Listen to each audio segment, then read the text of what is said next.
Olá, gente, tudo bem com vocês? Olá, vocês estão ouvindo o primeiro episódio do podcast Quem Contou. Quem Contou é um podcast quinzenal sobre as pessoas que contam histórias, não importa a mídia ou a forma que fazem.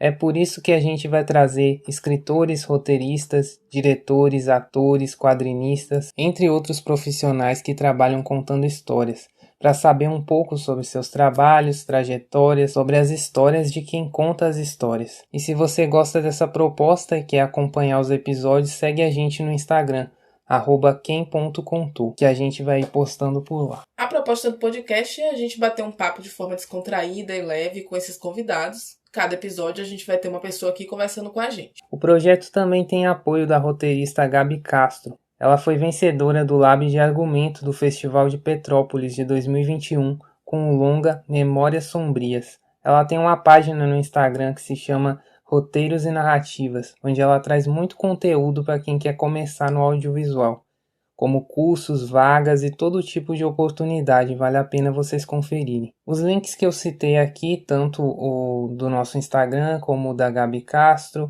e os links também que o nosso convidado vai citar durante a entrevista vão estar disponíveis na descrição do episódio. Agora é hora da gente se apresentar. Meu nome é Jamile César, sou escritora, fotógrafa, praticante de psicanálise e mestre em psicologia pela Universidade Federal da Bahia. Meu nome é Ricardo Guzmão e academicamente eu sou da área de filosofia. Também transito bastante pela psicanálise, mas desde o ano passado que eu retomei um antigo interesse meu, que é o roteiro. Eu comecei a estudar roteiro lá por 2010, 2011. Na época era bem difícil fazer isso, não tinha tanta oferta de conteúdo a esse respeito na internet. E eu tinha muito a ideia de que isso não iria me levar muito longe, que fosse algo muito distante. Acho que muita gente pensa isso. Aí me afastei e foquei na faculdade. Em 2020 surgiu a oportunidade de participar da Usina do Drama, que é um laboratório de roteiro que acontece na UFBA. E aí eu decidi preparar um projeto de série para poder participar. Só que veio a pandemia e derrubou meus planos. Porém, nesse período eu fiz alguns cursos e também meu primeiro trabalho como roteirista. Agora já vieram outros projetos e oportunidades e tem sido o meu foco principal. E para começar com chave de ouro, hoje a gente conta com a participação especial do nosso convidado, o ilustrador e quadrinista Dan Borges.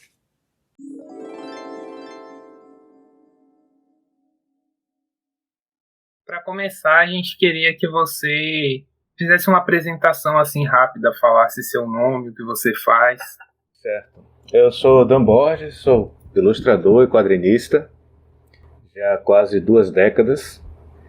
Estou com alguns trabalhos em processo de lançamento. Estou lançando uma minissérie pela RQT Comics chamada Coração. É uma minissérie em 3 edições. A segunda parte, inclusive, está agora em campanha no Catarse. Eu estou também com o processo de lançamento de uma graphic novel minha chamada Solo, que está sendo lançada pela editora Guará. Está em pré-venda agora no Catarse. Em pré-venda na Amazon. Eu estou também com outra campanha no Catarse junto com Gabriel Arraes, que é roteiro deles e arte minha, que é Era Uma Vez na Terra, regra número 1, que é uma HQ pequenininha, apenas de 10 páginas, feita para ser o projeto mais barato do Catarse. Já é pronta entrega, não é aquele projeto que você precisa esperar para receber. Comprou, levou. E é isso, eu também trabalho com produção de vídeo, trabalho com edição de vídeo, tem alguns curtas-metragens. Se que vocês quiserem conhecer mais sobre mim, é só entrar no meu site, que lá tem tudo, a amostra de um pouquinho de cada coisa. Dá para conhecer bastante lá. Eu acho que você pode falar também o nome do site, né? A gente vai deixar também na descrição, mas... É verdade, desculpa, eu esqueci que não tem imagem, imaginei que ia ter. É Dan Borges Art, esse arte é com temudo, art.com. Também é a mesma coisa no Instagram, Dan Borges Art. Se quiser entrar no Instagram em vez do site, tem o Linktree lá no link da bio, que dá pra tudo quanto é coisa que eu tô pela internet aí. Ótimo. Eu queria perguntar uma coisa já, assim, né, de cara. É que você falou que é 20 anos já, né, nesse processo, né, de ser quadrinista? Já tem 20 anos que você então produz quadrinhos. É ilustração e quadrinhos, né? Na verdade, eu sou ilustrador há um bom tempo. Como quadrinista, eu tenho mais ou menos 15 anos. Mas ilustrador já há quase 20. Faz 20 agora esse ano, que eu comecei a trabalhar vendendo ilustração. Bastante tempo. É muito tempo. A vida de um jovem rapaz. Então, você poderia contar assim pra gente como foi sua trajetória, quando você começou? Como eu falei, eu comecei como ilustrador, trabalhando com freelance para algumas agências de publicidade, para empresas, fazendo mascotes, fazendo alguns elementos para blogs. Na época ainda o site não era coisa muito fácil de fazer, muita gente tinha blog. E depois eu comecei a trabalhar como quadrinista na empresa, no estúdio chamado Aurora Comics, que era um estúdio que fazia histórias em quadrinhos online aqui em Salvador. Esse estúdio tinha o plano de lançar algumas coisas físicas, chegou até a fazer um lançamento físico num evento de quadrinhos que tem em Belo Horizonte chamado FIC. Vocês já ouviram falar? É um evento bem conhecidinho de Belo Horizonte. Em 2013, esse estúdio que eu trabalhava lançou a Aurora Comics número 0, que era uma HQ impressa compilando 4 histórias com os principais personagens do universo daquele estúdio e tal. E era para dar sequência em lançamentos online dessas histórias. O estúdio, por ser outra época, o cenário de quadrinhos aqui no Brasil era completamente diferente, era quase zero. Era um estúdio que estava lutando na contramão da maré e com dinheiro do próprio bolso, não tinha patrocínio, não tinha nada disso, porque quadrinho era uma coisa que ou você era Maurício de Souza ou você não era ninguém. Então acabou que não continuou muito esse estúdio, só morrer e está em off hoje em dia. Mas nessa época que eu trabalhava com a Aurora Comics, eu já comecei a desenvolver alguns roteiros de personagens meus, roteiros completamente autorais, e já desenhava paralelamente as histórias em quadrinhos que hoje eu estou lançando, paralelamente a outros trabalhos que eu fazia na época como ilustrador. E como eu fazia tudo completamente sozinho, tanto roteiro, ilustração, colorização, tudo completamente sozinho, demorou todo esse tempo para ficar pronto e ser lançado. Essa minissérie que eu falei, Coração, que está sendo lançada em 3 partes agora, estava até olhando aqui outro dia nos arquivos que eu tenho, a primeira página que eu fiz dela foi em 2011. Para vocês terem ideia, está sendo lançada, a primeira parte foi lançada em outubro do ano passado, 2021. Para vocês terem ideia de como demora o processo para fazer uma história em quadrinhos sozinho, né? Elas são 242 páginas, então foi bem longa. Essa é a mesma coisa dessa HQ solo, que também está sendo lançado pela editora Guará. Eu morei um tempo em São Paulo, 5 anos em São Paulo, desde 2014 até finalzinho de 2018, 4 anos, né, em São Paulo morei. E nesse período que eu estava lá, trabalhando também como ilustrador, foi que eu fiz essa HQ solo. Demorou mais ou menos 4 anos também para ficar pronto. E aí depois foi o processo de, ainda bem que eu fiz algumas pesquisas e descobri que o cenário de quadrinhos no Brasil tinha mudado um pouco, tinha editoras brasileiras que estavam lançando coisas, inclusive de autores autorais. Muitas editoras trazendo apenas coisas de fora, né? Aquele processo de vender o que já está vendido, que é o que é mais fácil. Pega sucessos da Europa, sucessos dos Estados Unidos e relançam aqui no Brasil.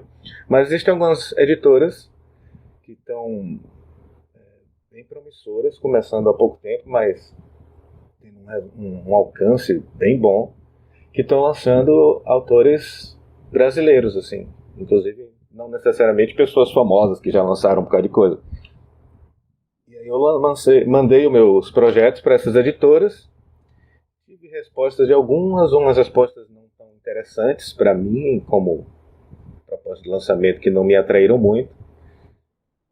E uma dessas respostas que eu recebi foi da editora Guará, Eles acabaram se interessando por solo e está em processo de lançamento agora. Essa outra minissérie Coração eu preferi lançar independente pelo Catarse, porque as editoras não... A gente não conseguiu alinhar o que eu gostaria como formato de lançamento com o que seria interessante para a editora. Então, eu optei por lançar independente. E aí, nessa brincadeira, 20 anos. A gente viu alguns vídeos no YouTube, né? Eu não me lembro agora o nome do youtuber, mas a gente viu alguns vídeos falando, né? Desses quadrinhos. E a gente, inclusive, assistiu uma live sua com a Guará, com o pessoal da Guará. E aí você falou algumas coisas na live que acabou a gente ficando também um pouco curioso aqui e querendo aproveitar esse momento que você está aqui para a gente perguntar coisas relacionadas ao que a gente viu lá. Uma das coisas que você falou é que você tinha parado de ver quadrinhos, eu não tenho certeza se foi assim que você falou, você me corrige, tá? Você tinha parado de ler quadrinhos de herói nos anos 90. Isso. E a gente ficou curioso, né? Por quê? O que aconteceu? E a gente queria pedir para você contasse um pouquinho disso. É porque, assim, a verdade verdadeira é que eu não sou fã de super-heróis, de histórias de super-heróis. Eu descobri isso analisando tudo que eu gosto de super-heróis que já foi produzido até hoje e descobri que o que me interessou são coisas bem pontuais de alguns autores que pegaram os super-heróis e colocaram uma visão um pouco mais adulta, um pouco mais realista naqueles personagens. E foi justamente essas coisas que eu gostei ao longo de tudo que eu li de super-heróis na vida. E essas coisas às quais estou me referindo são coisas que saíram nos anos 80, como Cavaleiro das Trevas, aquela saga do Demolidor, a Queda de Murdoch, Ano 1. Quando chegou nos anos 90, surgiu aquele movimento da Image, que eram dos artistas, desenhistas Marvel e DC, que abandonaram essas duas grandes editoras e resolveram fundar a sua própria, e fizeram um compilado de tudo que eu considerava ruim nos super-heróis e criaram a Image. Tudo que eu considerava besta, bobo, aquelas poses, frases feitas, eu vou fazer isso, engula isso. Eu acho tudo isso uma porcaria, sabe? E a Image se resumia a isso. O problema é que ela fez muito, mas muito sucesso. E o que aconteceu? A Marvel e a DC, que eram as grandes produtoras de super-heróis que se tem excesso no Brasil, pelo menos naquela época principalmente, se viram obrigados a seguir a onda da Image para não perder. Como é que essa empresa que está surgindo agora com nossos desenhistas está quebrando a gente, que é Marvel e DC, nós as gigantes, e eles começaram a pegar as histórias dos personagens e colocar nesse mesmo tom de eu sou um super-herói cheio de pose, todo com roupas extremamente extravagantes. E eu acho isso me dói o olho, sabe? Eu acho isso tudo horrível. Então, nos anos 90, tudo que se conseguia achar de super-herói era esse tipo de coisa. E aí eu simplesmente parei, desisti de acompanhar, porque não ia jogar meu dinheiro fora, né? Pelo menos baseado no que eu gostava. Aí eu acho que chegou aqui no Brasil, em 2000 e alguma coisa, uma série da Marvel que chamava a Marvel Ultimate. Não sei se vocês já ouviram falar nisso. Que é uma versão dos personagens Marvel mais adulta. Tipo, é bem crítica, inclusive, a várias situações políticas. Tem situação de violência doméstica entre os super-heróis. É um troço bem realista mesmo. Inclusive, os filmes da Marvel que a gente vê hoje no cinema teve muita coisa sugada dessa série Ultimate. Que foi que eu voltei a ler super-heróis. Que eles voltaram a ser mais realistas, com histórias mais sérias, sem frases feitas ridículas. Muito pelo contrário, as frases feitas que eram ditas eram justamente como sátira, para criticar essa época ridícula dos super-heróis, entendeu? Mas no fim das contas eu descobri que eu não gosto muito de super-herói, então nesse período que eu parei de acompanhar dos anos 90, foi o período que começou a também chegar coisas aqui no Brasil que não se chegava nos anos 80. Alguns mangás, algumas edições de histórias europeias. E aí, quando eu comecei a ter acesso a isso, eu disse, é isso aqui que eu queria na minha vida toda e não tinha. Ficava perdendo meu tempo com super-heróis. Com exceção, voltando a pontuar, com exceção de algumas obras que eu considero que são excelentes, que eu tenho guardado, que marcaram minha vida. Mas, no geral, eu acho tudo muito meio bobo. Os filmes de super-heróis, por exemplo, eu não gosto de nenhum deles. Todos péssimos. Muito interessante, você já adiantou uma coisa que a gente vai perguntar para você. Que é mais ou menos uma opinião polêmica que a gente pede. Mas antes de ir para ela, eu queria comentar uma coisa com relação ao que você está falando, que me remete também a uma fala sua nessa live que a gente viu. Era quando você estava falando sobre o solo, e aí você estava falando sobre as questões de mudança de caráter de personagem, por exemplo, em situações catastróficas, né? O mundo acabou, enfim, aí você colocou uma questão como se você não acreditasse muito que o caráter do personagem fosse se manter ilibado diante de situações como essa, de pessoas de uma forma geral. E eu estava pensando no quanto que isso tem relação com o que você está falando agora, justamente sobre a questão dos heróis, né?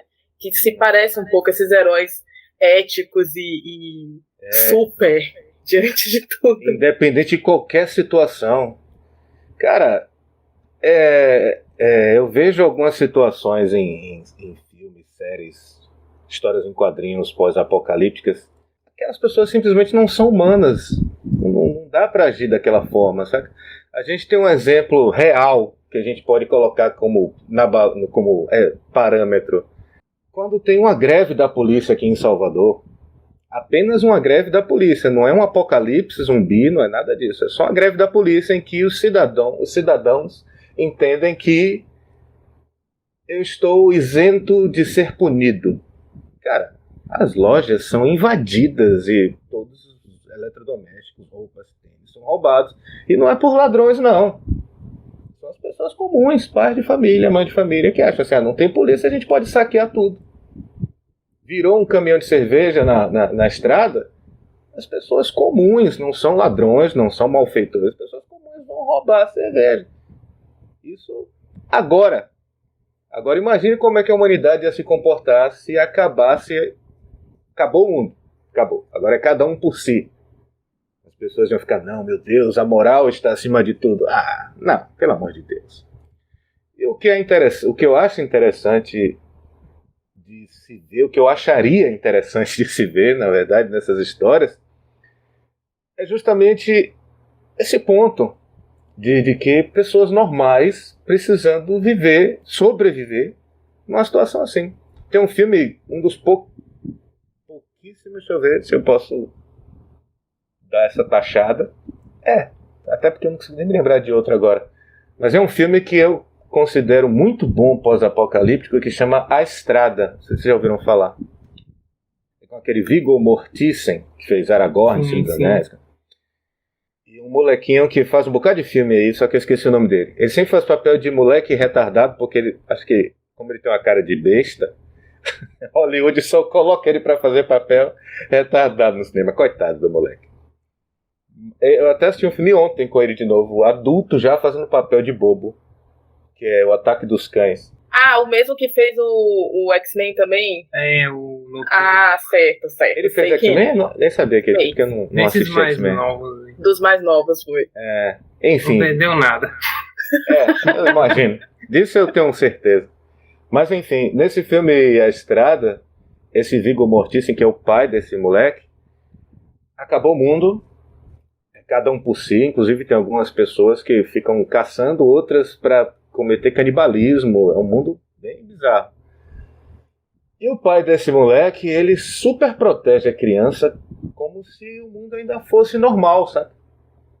Tipo, meu filho não pode presenciar essa violência, essa tragédia.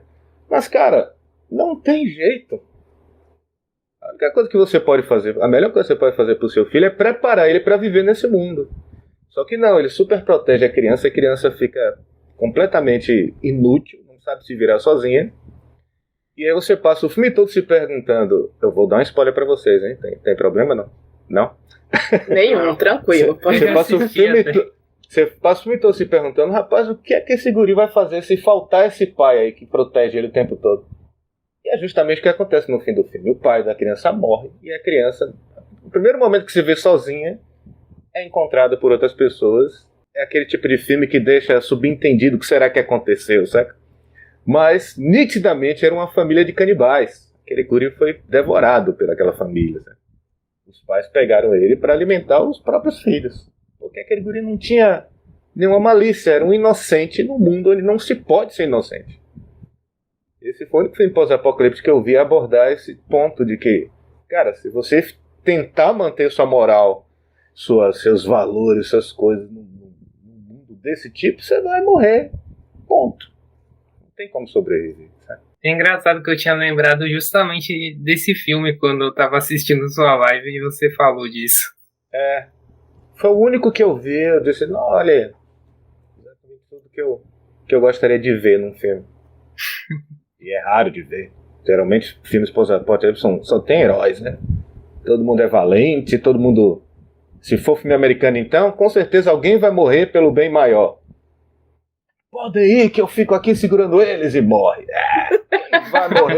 Quem vai morrer pelo outro no mundo pós-apocalíptico? É mais fácil você empurrar a pessoa e sair correndo. Mas enfim, americanos.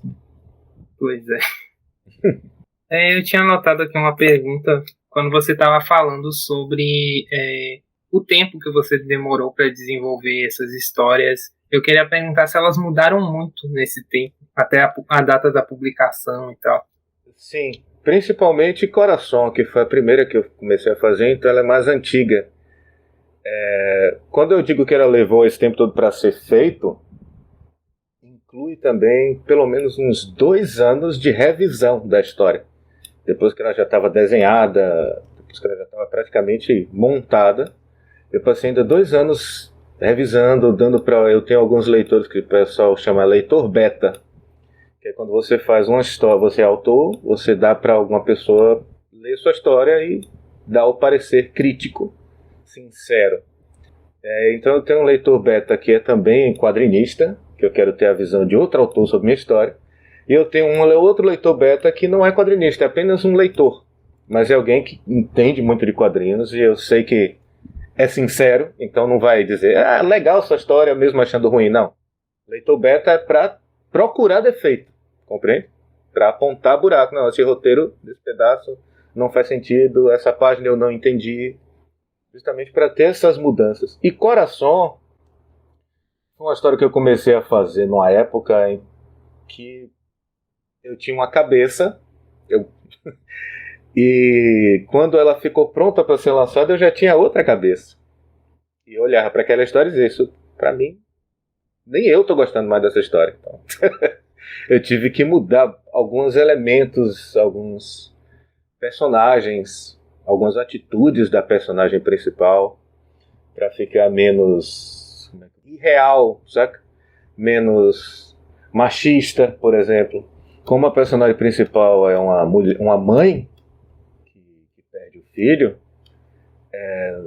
e o objetivo da história, assim, o ponto da história é justamente mostrar o que a dor de perder um filho numa mulher pode causar como reação.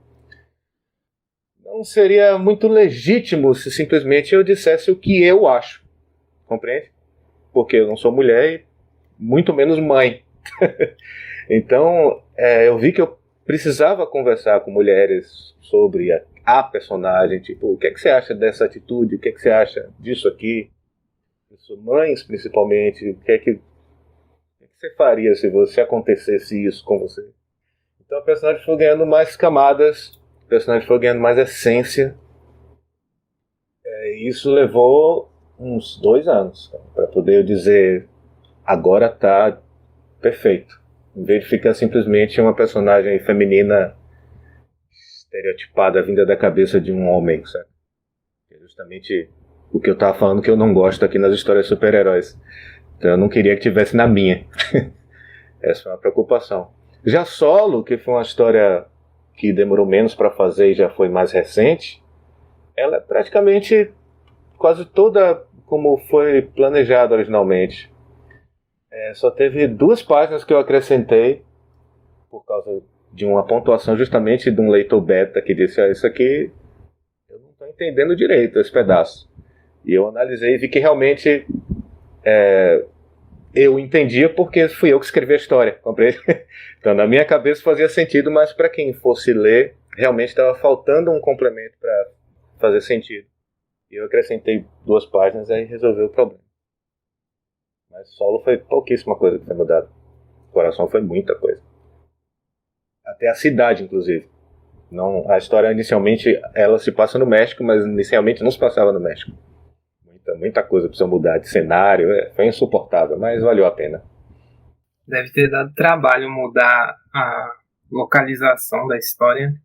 Deu, porque muda quase tudo, né, quando você muda a localização. Muda a etnia dos figurantes, muda cenário, muda linguagem, muda tudo. Eu tive que fazer muita pesquisa. Ainda bem que é uma coisa que eu não conseguiria fazer nos anos 90, por exemplo, sem o Google. Eu visitei a rua que a personagem mora, eu fui na rua no Google Maps, andei pela rua, escolhi essa casa aqui que ela vai morar. Era uma casa que eu dei sorte, inclusive, que era uma casa que estava à venda. Eu busquei num site imobiliário do México e encontrei a casa. Então eu consegui utilizar os cômodos reais daquela casa que ela mora na história para poder fazer a ambientação. Mas é muita pesquisa. O que é que a personagem tem um filho de 8 anos de idade? O que é que uma criança de 8 anos de idade merenda de tarde quando chega da escola no México? Não é a mesma coisa que a gente come aqui em Salvador. Eu tive que pesquisar. Dá trabalho. Deu muito mais trabalho, mas ficou uma história mais intensa, saca? Mais complexa e muito mais com zonas cinzas, que é onde eu gosto de trabalhar. Não gosto muito de historinha preto e branco. É isso, é aquilo. Isso aqui esse aqui é bom, esse aqui é mau. Não, acho que a vida real não funciona assim, né? E você pode contar pra gente por que foi que você mudou de localização sua história? Foi a possibilidade de ir até esse lugar pela internet? Não. Não, porque pela internet você pode ir pra qualquer lugar. Mas tinha que ser uma cidade ou uma região, pelo menos, que fosse bem violenta, porque a violência é um ponto forte no roteiro. Não podia ser um lugar que fosse muito sofisticado. Então eu escolhi uma regiãozinha do México chamada Iztapalapa, que é um pouco mais que um vilarejo, sabe? Onde as pessoas não têm muita sofisticação, tipo Nova York, por exemplo, sabe? Então a vida é bem simples, as pessoas são bem simples. Isso é o que eu queria para os personagens, por conta de ter uma reação mais visceral, sabe? Quando a sofisticação no ser humano dá mais, às vezes, dá mais cabeça fria, talvez, sabe? Quando você pensa muito antes de que atitude você vai tomar, você tem muito mais a perder quando você tem mais coisas, quando você vive melhor, quando você vive num lugar melhor. Então, a reação que eu precisava é de uma pessoa simples, que tem uma vida com quase nada, e o pouco que essa pessoa tem, essa pessoa é tirado dela, sabe? Qual é a reação de uma criatura assim? Era o que eu queria na minha história. E eu não queria que fosse no Brasil. Poderia ser no Brasil. Tudo isso que eu estou falando aqui se encaixa no Brasil, se eu quiser. Mas foi meio que malcriação minha não fazer no Brasil, sabe? Porque é uma coisa que eu vejo dos quadrinistas brasileiros, principalmente o pessoal de histórias mais alternativas, é que eles, quando eu digo alternativas, é que não é super-herói, que não é pop, certo? Eles querem fugir do americanismo, que só fazem, tudo acontece em Manhattan. Se o mundo vai ser invadido por alienígenas, eles chegam em Manhattan. Se vai explodir uma bomba, é em Manhattan. Tudo acontece lá. E os quadrinistas brasileiros querem fugir disso. Só que eles querem fugir disso fazendo a mesma coisa. Meio que existe uma regra não falada de que quadrinho no Brasil tem que se passar no Brasil. porque se passa em São Paulo. Inclusive, se o quadrinista tentar fazer a história em quadrinhos dele através de um apoio federal, tipo um edital, alguma coisa assim, é uma premissa de que se passe no Brasil para que sua história seja... para que você passe no edital. Existem alguns editais, inclusive, que resumem mais ainda, tipo assim, tem que se passar em São Paulo. Aí eu disse, quer saber de eu não vou entrar nessa viagem não. Por quê? Porque sempre tem que ser no Brasil. Porque eu sou brasileiro, a história que tem que ser no Brasil. Não. Hoje em dia a gente pode conhecer qualquer lugar do mundo. É só pesquisar. Nem o Brasil eu conheço tanto assim, a verdade é essa. Eu conheço 1/10 da Bahia, um pouquinho de São Paulo, e acabou. Eu não conheço o Brasil. Se eu fosse fazer alguma coisa aqui, eu teria que pesquisar tanto quanto. Então, já que eu vou ter que pesquisar da mesma forma, eu preferi ir para fora. Além de... Tem muito motivo dessa história se passar no México. Além de que, eu acho que... Eu acho isso é um achar apenas, é uma teoria. De que bate um pouco mais forte na gente quando a história não é no nosso quintal. A gente se espanta muito quando a gente vê uma coisa acontecendo na Síria. A gente se espanta muito quando a gente vê um pessoal sendo chacinado na África pela guerrilha, saca? Mas quando a gente passa ali na rodoviária que tem uma criança dormindo no chão, a gente vira a cara. Então eu sinto que quando a pessoa lê Coração, que é essa HQ, que bater porque é no México, e depois ela parar para pensar e dizer, caralho, isso é quase Brasil, poderia ser Brasil. Sabe? Essa mãe poderia ser eu, essa mulher poderia ser eu. Eu acho que vai ter mais força do que se eu fizesse a história se passando no Morro do Alemão. Mas é uma teoria, vamos ver o que acontece depois. Aí eu tenho que depois fazer uma pesquisa de como é que funcionou ou não. Tem várias coisas interessantes nisso que você está falando.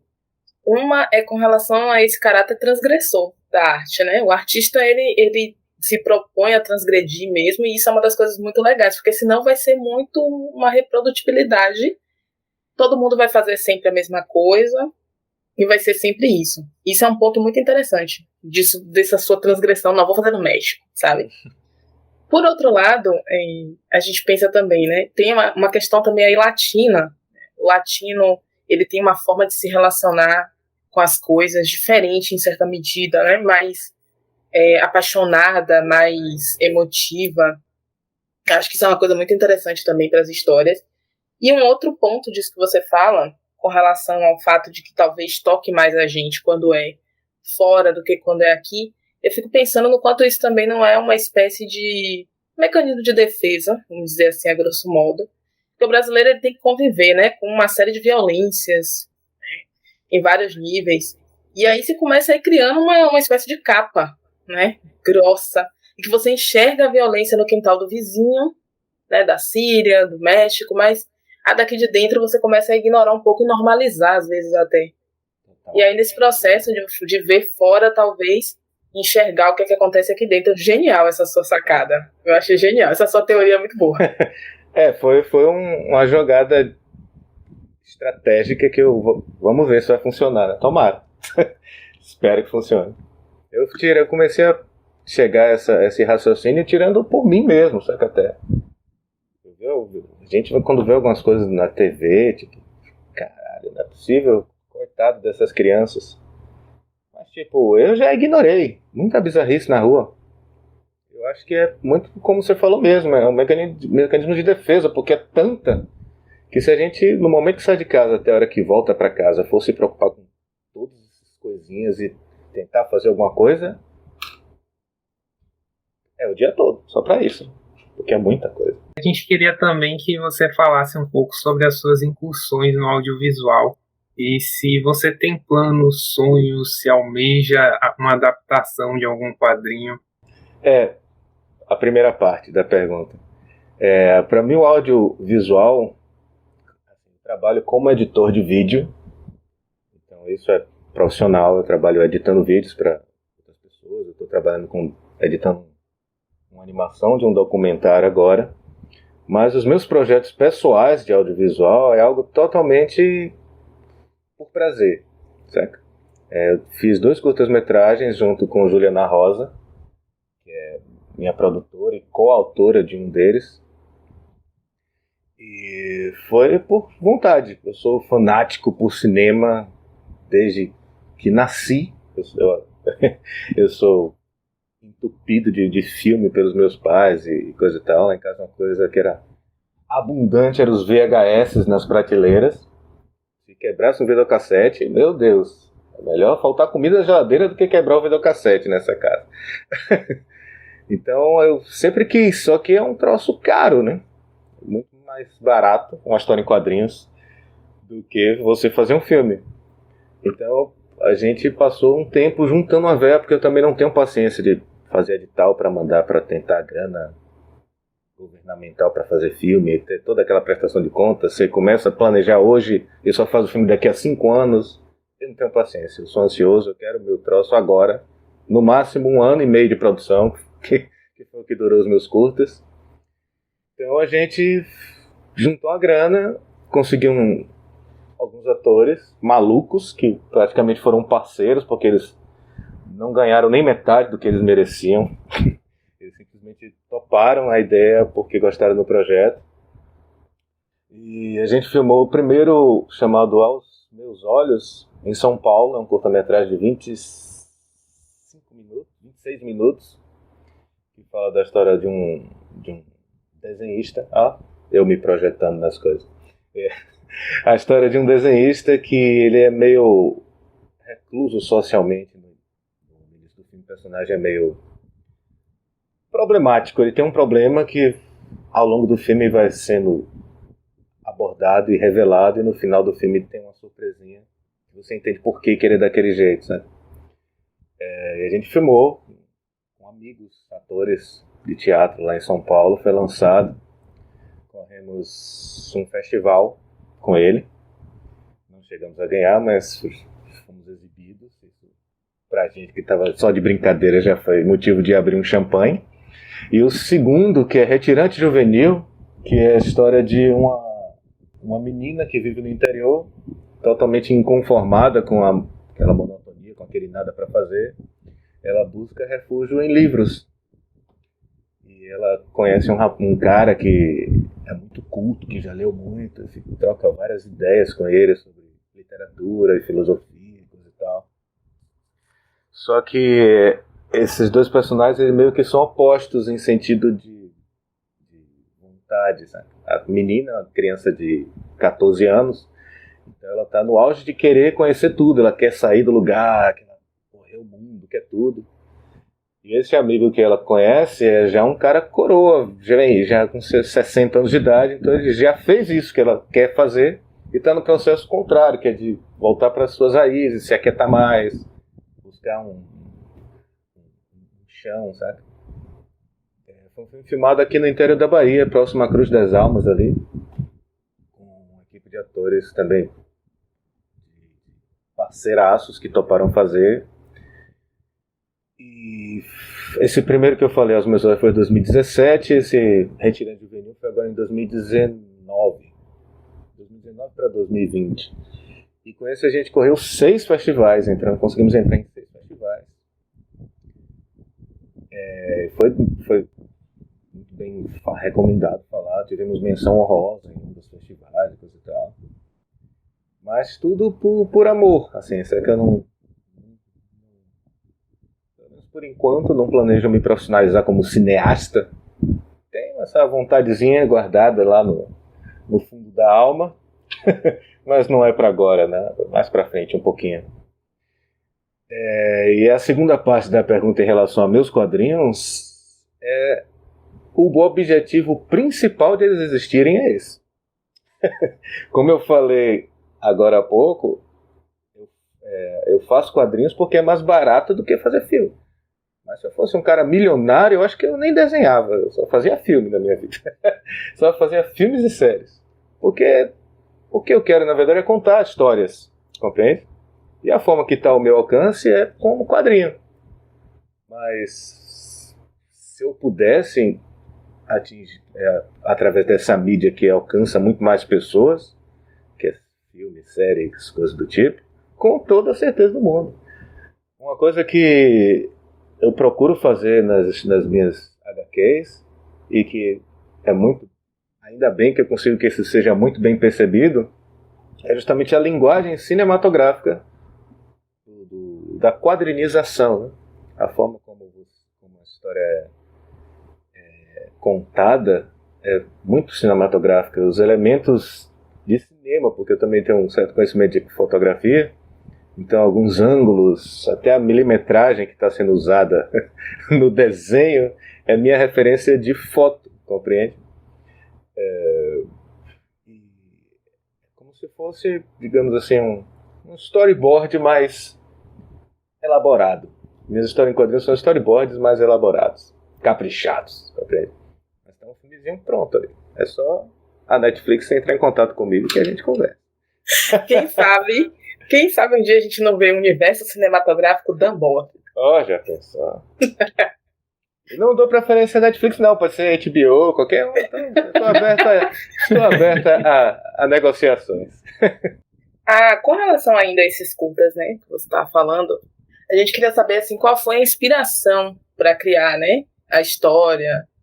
O primeiro, que foi Aos Meus Olhos, é engraçado, porque eu tinha apenas a vontade de fazer um curta-metragem, e aí eu estava com Juliana Rosa, a gente estava passando um Réveillon de 2016 para 2017, talvez fosse aqui em Arembepe, mas a gente estava numa barraca, porque a gente estava numa casa que as pessoas alugaram, só que não tínhamos quarto, a gente ficou na barraca, na varanda, e aí era tipo, ei, Réveillon, viva Ano Novo, champanhe, bebeu, pronto, vamos dormir. Só que a gente estava totalmente sem sono, em alta total, e a gente começou a trocar ideia. E eu falei, rapaz, eu tenho uma ideia de fazer um filme, coisa e tal, só que eu queria que fosse uma coisa bem baixo custo, porque não tem grana para fazer, né? Eu sei que essas coisas dão trabalho e tal, para juntar gente, preparação de elenco, figurino, ensaios e tudo mais, se for uma coisa com muito cheio de elementos, não vai rolar, tem que ser um negócio bem simples. Então, se pudesse ser tipo assim, um personagem só que aparecesse, quase um monólogo, seria o ideal, coisa e tal. E aí na hora eu comecei a rascunhar uma ideia, assim, um brainstorm louco, e ela começou a voltar. Resultado, a gente virou a noite dentro dessa barraca e fizemos um roteiro completo do filme. Ela, meu Deus, o filme tá pronto, e agora a gente não anotou nada? Não, pode deixar que eu não esqueço. Não. Tá tudo guardado, até as falas a gente já começou a elaborar algumas coisas. Mas essa era a ideia, de ser um personagem sozinho, tipo, tinha que ser apenas um ator, e o fato da gente pensar que tinha que ser um ator, que meio que o que levou a gente a criar a personalidade do personagem, que é um cara sozinho, um recluso, que não tem contato com ninguém, e por aí começou a viagem. Por que ele é sozinho? A gente fala, eu quando vou fazer uma história, eu sempre começo do motivo final, sabe? Tipo, por que essa história vai acontecer? Que geralmente é o que é revelado no final. Tem um bom final, vamos desenvolver até chegar bem nesse final aqui. É assim que funciona a minha cabeça para criar roteiro, sabe? E esse primeiro foi assim, numa noite. Já o segundo, Retirante Juvenil, eu não sei se vocês chegaram a ver também no meu site, eu já tive uma banda de rock chamada Os Infames. E uma das músicas da banda chamava Retirante Juvenil, que era justamente essa história da menina que era conformada, bem dizer, no interior, queria conhecer coisas melhores, queria uma vida mais cheia de novidades e tudo mais. E é uma musiquinha meio faroeste caboclo, assim, sabe? Contando uma historinha. Quando eu pensei que tinha feito esse primeiro filme Aos Meus Olhos e tinha funcionado, eu consegui o resultado que eu queria, peguei gosto pela coisa e disse, rapaz, dá pra fazer sem gastar tanta grana. Vamos começar a escrever roteiro pra fazer mais. E eu pensei, já tem uma musiquinha que já é praticamente um roteiro pronto, que é essa Retirante Juvenil. Quem sabe, era uma das músicas que assim, o público mais gostava, mais pedia de ouvir. Chico faz sucesso como música, talvez já seja um roteiro de sucesso para um filme também. Só que é uma música meio... que tem muitos elementos que a gente teve que adaptar, né? Por exemplo, na história da música, a menina rouba um Mustang conversível que era do avô dela, que ficava guardado na garagem para poder fugir. É que eu vou arranjar um Mustang conversível para botar num curta-metragem de baixo custo, sabe? Então, assim, a personagem tinha uma bicicleta. A gente foi adaptando esses elementos, acrescentamos alguns personagens, porque a personagem sozinha, uma menina de 14 anos, não se mantinha, então surgiu esse personagem justamente para dialogar com ela sobre a literatura que ela descobriu como forma de fuga. Mas a inspiração basicamente foi essa música. Adaptamos muita coisa, mas ficou mais ou menos parecido no final. Os dois filmes, tanto Aos Meus Olhos quanto Retinente Juvenil, estão no meu site também, na seção filmes e vídeos, para assistir completo lá. É só entrar e clicar. A gente viu lá. E uma questão, você falou que a banda Os Infames, não era isso? Era Os Infames. Mas acabou? Eu tô olhando aqui o Instagram, última postagem em 2018, o que aconteceu? Por que será, né, que acabou em 2018? Será que eu 2018. me desiludi com o país em 2018? Não sei, talvez tenha relação. Mas, enfim, me caiu uma ficha sobre banda que a verdade é que eu gostava de fazer música mais do que eu gostava de estar em palco, certo? Eu gostava, justamente por esse ponto, eu gosto de contar histórias. E as minhas músicas basicamente são histórias, sempre tem um personagem, sempre tem uma situação. Eu gostava muito de escrever, de criar os arranjos e tudo mais. Só que eu nunca gostei muito de subir em palco para entreter pessoas. Compreende? Eu tive que me adaptar a fazer isso por conta da banda, porque o que banda faz é isso, né? Mas se eu pudesse, se na época já existisse Spotify, essas coisas do tipo, eu só ia fazer gravações para botar nos streamings. Mas me caiu essa ficha em 2018, sabe? Quando a população brasileira, quando o público começou a ficar bem dividido, e eu comecei a enxergar coisas nas pessoas que ninguém enxergava antes. E chegou um momento que eu estava, no último show que a gente fez, eu estava em cima do palco e eu estava a ponto de fazer besteira, sabe? De falar besteira no microfone. Eu não queria estar ali.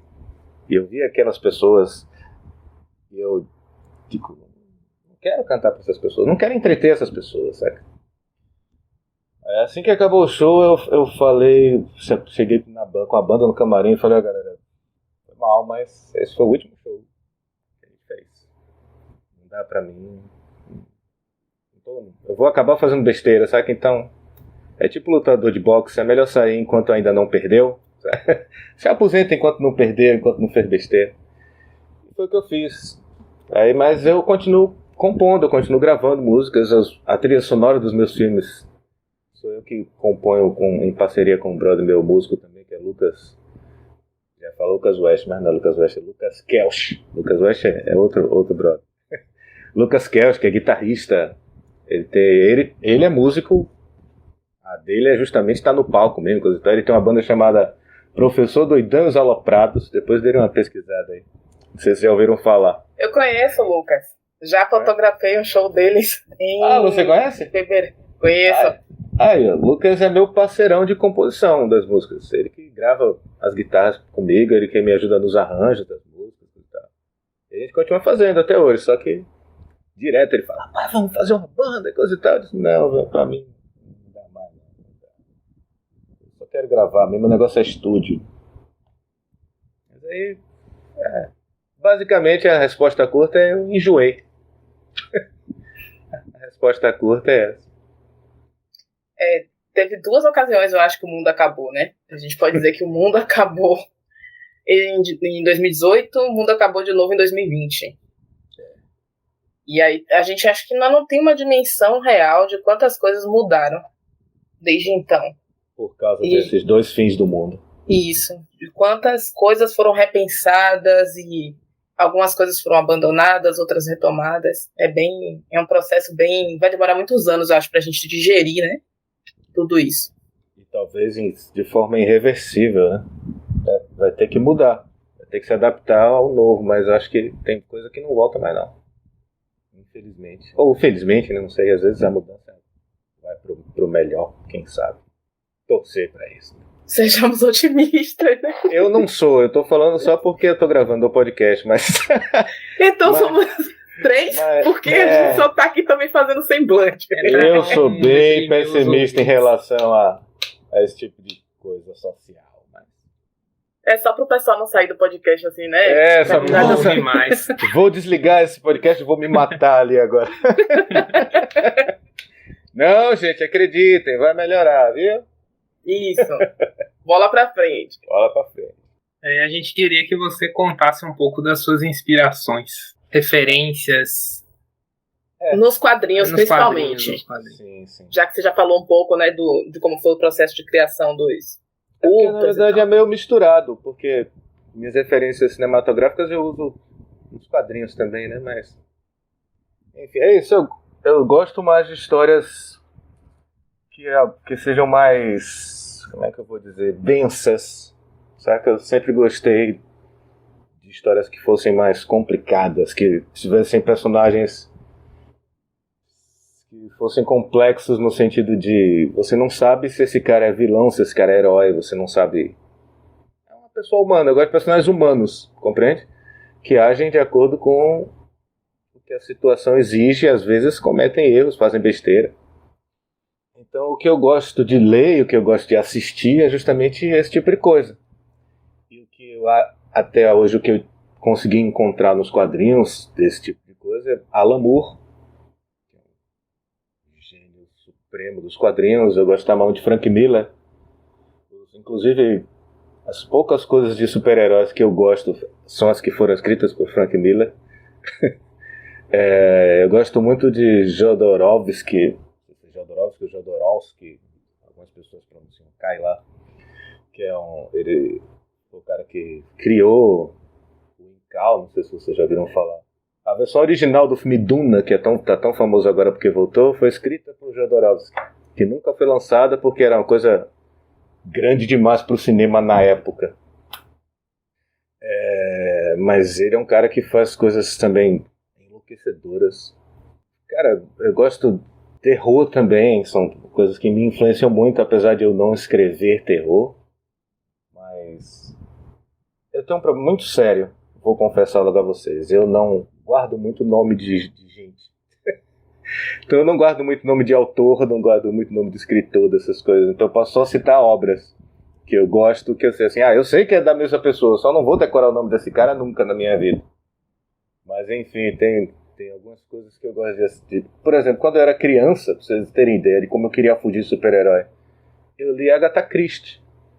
O que eu achava na prateleira lá de casa, que era coisa que meus pais liam. E eu gostava das capas, assim, achava aquelas capas bonitonas, tinha umas edições que eles tinham com as capas bem bonitas.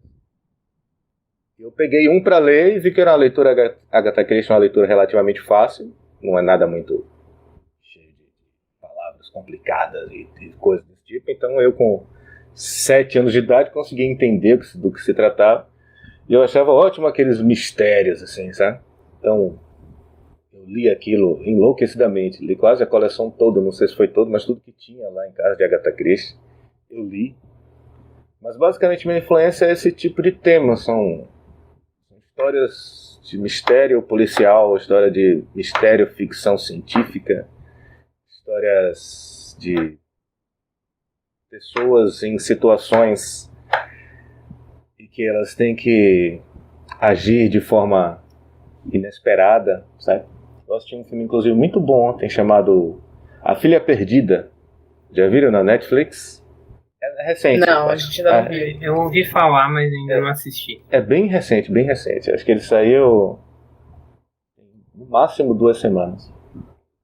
E o filme, ele aborda um tema que pouquíssima gente tem coragem de abordar, que é uma mãe que ama as filhas, porém ela não suporta ser mãe.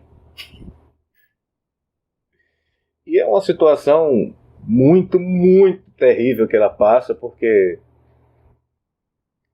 ela ama aquelas criaturinhas ali que ela colocou no mundo, mas ela não suporta estar na presença delas quando as crianças estão fazendo barulho, quando a criança está sendo criança, saca? E ela simplesmente vai embora. Deixa as filhas com o pai e com a avó e vai viver a vida dela. Tem um momento interessante no filme que tem uma outra mulher que está conversando com ela, ela conta essa história que saiu de casa, e a mulher pergunta: meu Deus, mas o que é que você sentiu quando você estava longe das suas filhas? Ela disse assim: foi maravilhoso. Aí eu disse: nossa, a primeira vez que eu vejo isso num filme, cara. Mas eu amo esse tipo de coisa, sabe? Eu amo esse tipo de personagem que não é um personagem 100% romântico e poético. Não, cara. Tem gente que é assim. Tem pessoas de todo tipo de jeito, sabe? E tem situações que são daquele jeito. A mulher não quer se sentir bem fora de casa. É um personagem principal, um protagonista de um filme que pensa dessa forma. É o tipo de coisa que eu digo, guardo isso na minha cabeça como referência para a criação de meus personagens, sabe? É esse tipo de coisa que me influencia. Humano, demasiado humano, né? Não é aquela coisa idealizada. Exato. Não que os humanos não possam ter um heroísmo em alguns momentos da vida, que não possam ter alguns clichês de comportamento. Claro que tem. Mas até esses clichês de comportamentos têm motivo, sabe?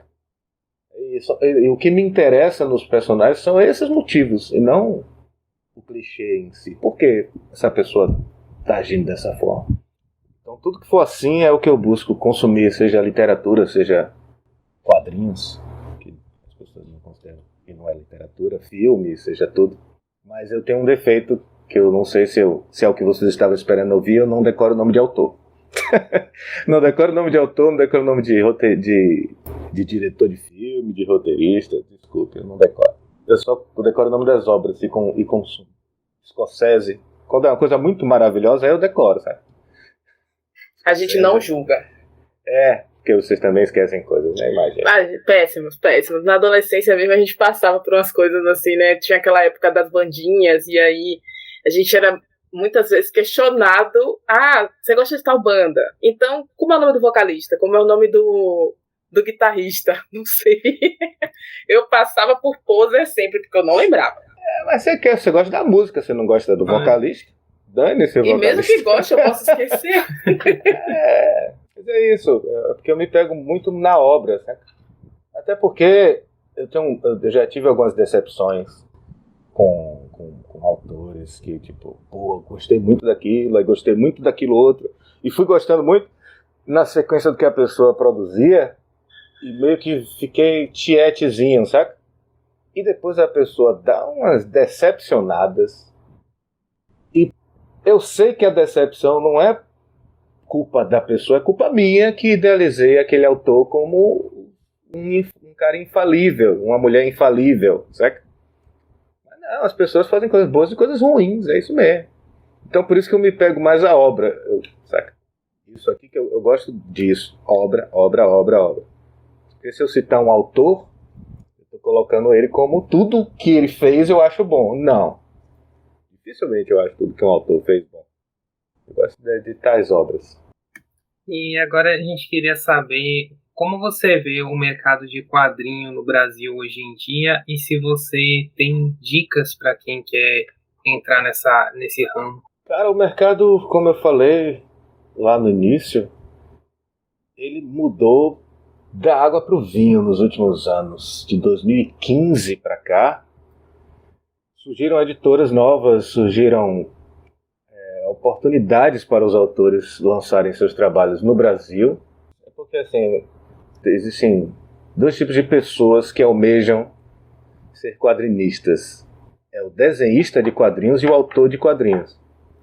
No caso, eu sou os dois, mas é algo à parte. Porque, por exemplo, Existem pessoas que o sonho é desenhar quadrinhos. Eu quero ser desenhista de quadrinhos. Então, se você quer ser desenhista de quadrinhos, você não precisa nem pensar em Brasil hoje em dia. Tem muito desenhista que mora aqui, meu vizinho, e desenha para fora, desenha para Marvel, desenha para DC. Tem muitos desenhistas brasileiros fazendo carreira lá fora, inclusive eles são muito bem vistos lá fora. São desenhistas de qualidade. Se você é autor e quer lançar um quadrinho seu, também existem oportunidades de ser lançado lá fora, porque tem alguns agentes que podem fazer esse trâmite aí entre vocês e as editoras de lá de fora e tal. Mas, resumindo o mercado de quadrinho brasileiro no Brasil, mudou muito pelo fato de terem surgido editoras focadas em lançar quadrinhos nacionais. Sabe? Então muita coisa está sendo lançada e muita coisa de qualidade, tanto no sentido de qualidade de história e de produção, quanto no sentido de qualidade física. É uma edição bonita, capa dura, com papel de qualidade, sabe? Que é uma coisa que não tinha em 2015. Em 2015 se tinha alguns fanzines. Por exemplo, quando a gente... eu não me lembro se eu falei que eu lancei junto com a Aurora Studios um HQ física no FIC, em Belo Horizonte. Não sei se eu cheguei a comentar isso. Comentou. Pois é, eu não me lembro se isso foi em 2015 ou 2013. Mas quando a gente lançou, a gente meio que foi megalomaníaco, assim, sabe? A gente tirou uma grana e fez uma revista papel crochê, colorida, toda bonitona. E a gente levou pro FIC para lançar. Quando a gente chegou lá, a gente ficou num stand com alguns outros quadrinistas brasileiros que estavam lançando seus projetos. E eram todos assim também. Eles não tinham essa ganância ou megalomanismo de lançar seus projetos com essa qualidade tão absurda, porque não tinha nenhuma possibilidade de resposta, sabe? Era meio que um fanzine. Eu estou fazendo isso aqui porque é o meu hobby, compreende? Então era uma revista preta e branca, com papel de baixa qualidade, coisa e tal. Quando a gente colocou a nossa revista com uma qualidade gráfica mais cara, junto lá na prateleira, as pessoas que passavam, o público, olhava a nossa história e nem chegava perto. E a gente ficava pensando assim, que diabo, como assim? A nossa é a que mais está chamando a atenção de todas na prateleira. Aí depois a gente descobriu por quê. As pessoas que vão para esses eventos, principalmente aquele evento do FIC, elas estavam querendo procurar quadrinhos brasileiros, quadrinhos nacionais, queriam conhecer os autores nacionais.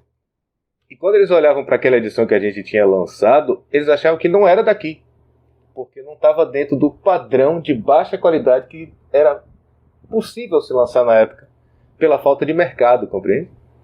Até que uma pessoa, por acaso, pegou e foi folhear e viu que era em português, assim. Essa revista é nacional? Aí a gente, finalmente alguém pegou na nossa história. É, sim. Nossa! Aí ficou achando que a gente era famoso já, acabou fazendo fila para as pessoas comprarem, a gente autografar a revista. Vendemos somente todas as edições que a gente lançou, simplesmente não porque a gente era melhor do que os outros quadrinistas, porque a nossa edição era mais bonita, sabe? A gente teve coragem de fazer isso. Mas era uma coisa totalmente fora da curva naquela época. E hoje em dia, isso mudou completamente. As histórias nacionais que são lançadas, de autores nacionais que são lançadas no Brasil, têm uma qualidade absurda de lançamento. Com a qualidade de edição, inclusive. Naquela época, era o próprio autor que fazia a edição dos quadrinhos. Então ia faltando letra, erro de português. Saca? Eu esqueci de botar texto nesse balão. Acontecia isso direto.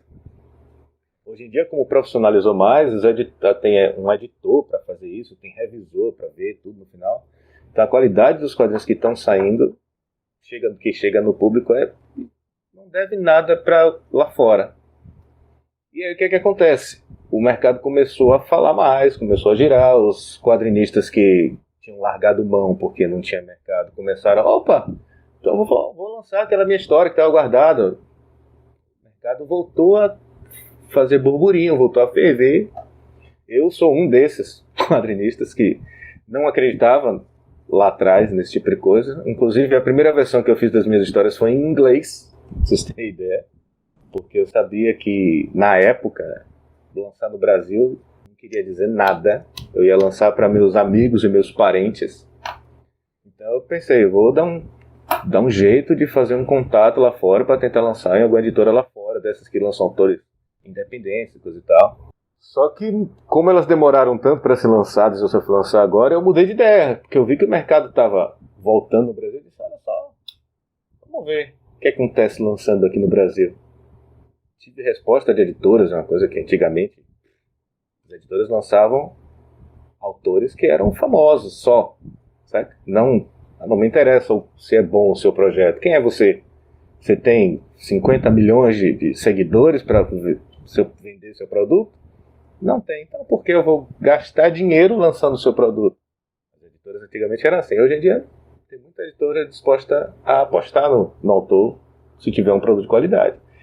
E aí a dica que você perguntou de eu dar para alguém, eu não gosto de fazer isso, porque eu não sou um cara que sei as respostas. E eu também não gosto de ficar cagando regra, mas eu acho que uma regra é universal, né? Você tem que ser bom. Tenha esmero com o seu trabalho, caprichoso, faça o melhor que você puder, revise antes de mostrar para uma editora, antes de pensar em publicar seu trabalho, faça várias e várias e várias revisões, porque você vai achar coisas que você faria melhor, que você vai achar defeitos.